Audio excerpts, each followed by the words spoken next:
Panahon na raw para magtayo ng istruktura sa Benham Rise na bahagi ng Extended Continental Shelf ng Pilipinas.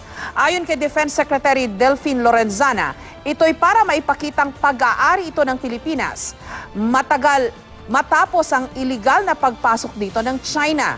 Matatagpuan 180 kilometers sa silangan ng Luzon ang pinakamababaw na bahagi ng Benham Rise na isang underwater landmass. May lawak itong mahigit 13 million hectares o sinlaki ng 1.5 sukat ng Luzon. Malapit lang ito sa mga probinsya ng Aurora at Isabela. Sagana ang Benham Rise sa yamang dagat, kabilang ang ilang species ng primera klaseng tuna gaya ng Northern Pacific tuna na ang presyo posibleng umabot sa 250,000 pesos ang kada kilo. Taong 2012, idineklara ng United Nations Commission on the Limits of the Continental Shelf ang Benham Rise bilang maritime domain ng Pilipinas. Samantala, live mula sa Quezon City, may report si Chino Gaston. Chino. Ma'am Jess, hindi na lamang si Defense Secretary Delfin Lorenzana kundi maging ang ilang mga eksperto at maging ang Bureau of Fisheries and Aquatic Resources ang naniniwala na panahon na talaga magpadala ng mga Navy ships dyan sa Benham Rise upang ipakita sa buong mundo na kaya natin o meron tayong kakayahan na ipatrolya at bantayan ang ating teritoryo at kung kinakailangan ipagtanggol din ito, no? At yung maging ang mga teritoryo na naangkin natin, no, at nabigyan tayo ng karapatan para suriin, i-explore at gamitin ang likas yaman kung kinakailangan. Sa lawak na 13.5 million hectares, mas malaki pa sa Luzon, malaking hamon sa Pilipinas na pangasiwaan at bantayan ang Benham Rise. Kaya malamang ang mga research vessel ng China ay malayang nakakapunta roon. Isang linggo matapos utusan ng Philippine Navy na sitahin ang mga research vessels ng China na pumapasok sa Benham, sinabi ni Defense Secretary Delfin Lorenzana na dapat nang magtayo ng istruktura sa bahaging ito ng ating Extended Continental Shelf. Siguro we will increase our patrols. At the same time, siguro we will also put something there as a structure that says it is ours. Sang-ayon ng Bureau of Fisheries and Aquatic Resources sa mas madalas na pagpapatrolya sa Benham para mabandayan ang likas yaman ng lugar. Binigay yan sa atin as Extended Continental Shelf, no? Pero how can you say it is yours if you cannot control it, no? If we cannot manage and control it. Pero hindi lang pala mga Chinese ang namataan sa Benham Rise, kundi pati mga barko ng Amerika at Japan. Base ito sa impormasyon ng Philippine Coast Guard. Sa isang press statement, sinabi naman ng Chinese Foreign Ministry na dumaan lang ang kanilang research vessel sa Benham pero hindi nagsagawa ng iba pang aktibidad.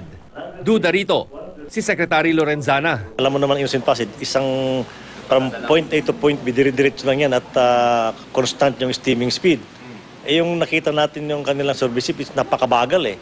Tapos tumitigil sa isang lugar. Kinilala din ng China na ang Pilipinas lang ang pwedeng mag-explore at mag-develop sa Benham alinsunod sa 2009 ruling ng UN Commission on the Limits of the Continental Shelf.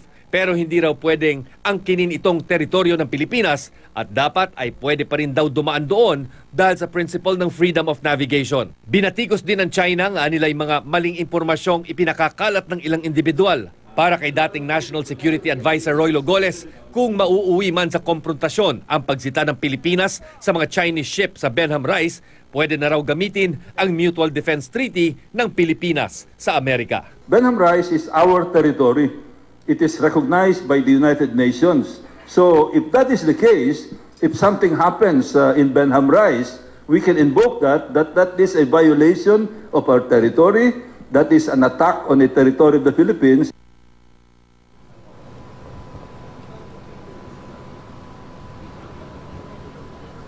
Alam mo Ma'am Jess, kapag pinag-uusapan itong posibilidad ng pagpapadala ng mga tinatawag na gray ships, no, o yung mga military o navy ships natin dyan sa mga lugar, no, na mga medyo controversial gaya ng West Philippine Sea at ngayon yung Benham Rise, hindi pa rin maiwasan na may mga ngamba na maaring mauwi sa armed conflict, no, o di kaya armed confrontation o sagupaan ng magkabilang panig itong pagsita ng ating mga Navy assets o mga sundalo dyan sa mga, well, in this case, no, yung mga research ships ng China. No? Pero alam mo, yung na-attend natin kaninang forum, tungkol sa Benham Rice, dalawa ho doon sa mga resource persons ay mga dating sundalo. At yung sinasabi nga nila sa usapin na pagtatanggol ng teritoryo, dapat ang gobyerno ay handa na ipagtanggol at kung kinakailangan, handa rin ang ating mga sundalo na ialay ang kanilang buhay. No? Kasi kung tutuusin, Ma'am Jess, no, kung pagbabatayan natin yung mga nakaraan, yung Vietnam at yung China, kahit sila magkakampi o allies, no, marami silang insidente na nauwi talaga sa barilan dyan sa karagatan. No? Yung 1974 incident sa Paracels, yung 1988 incident naman dyan sa may Johnson Reef kung saan 70 na mga Vietnamese sailors ang namatay. At syempre, yung more recently, yung 2014 incident kung saan may hinatak na malaking oil rig ang China at nagtangkang mag-drill malapit dun sa Paracel Islands na inaangkin din ng Vietnam. Lahat po na ito ay nauwi sa confrontation. At yung 70 na namatay noong 1988, yun na nga, ito yung isang halimbawa daw, sabi ng mga resource persons kanina, kabilang na si former NSA director, no, na si Secretary Goles, ay sinabi, yun na yung mga incidents. Pero kung makikita natin, kahit nagkaroon ng confrontation, kahit na may mga namatay sa isang panig, ay patuloy pa rin naman yung diplomatic relations sa pagitan ng Vietnam at China. Kung baga sinasabi lang talaga nila, kung gusto mong ipagtanggol ang iyong teritoryo, handa kang pumalag kahit mas malaki pa at alam mong wala kang kalaban-laban sa iyong kalaban. Ma'am Jess. Chino, tinake note ba nila na parang nagbago yung himig o yung tono ng pananalita ng China sa kanilang ginawa na yung patrol ship nila 3 buwan na umiikot dyan sa Benham Rice. Nung una, parang medyo tame pa, no? Sabi nila, innocent passage lang naman daw yung kanilang ginawa na hindi naman yun violative of anything. Kumbaga, nakidaan lang naman sila. Pero kanina parang yung foreign ministry nila sinasabi na nandun na, dinala na yung usapan dun sa yung claim daw ng Pilipinas sa teritoryo niya, hindi niya raw pwedeng gawin ito. May ganun ng pananalita yung China. Parang nagbago, no, yung kanilang pronouncements on this. Well, medyo mas matapang ngayon, no, kung ikukumpara natin dun sa mga nakaraang statement. Pero hindi naman kasi sinasabi doon ng China sa pinakahuling statement nila na kanila o meron silang claim dyan sa teritoryo. Ang sinasabi lamang nila, actually kinikilala nga nila yung karapatan ng Pilipinas para i-explore at i-utilize kung anumang mga natural resources na matatagpuan doon sa extended continental shelf na na ibinigay na nga sa atin yung karapatan ng United Nations. Pero ang giit nila, gaya ng ginigiit din nila nung mga nakarang araw, ay wala namang kaso at dapat payagan pa rin sa principle ng freedom of navigation at yung right to innocent passage yung kanilang mga barko dahil syempre, no, this is in dispute, no, ng ating gobyerno. Wala naman daw ginagawa ang kanilang mga research vessels kundi dumadaan lamang sa lugar. Ma'am Jess. Dapat ang sagot dyan, can they blame us?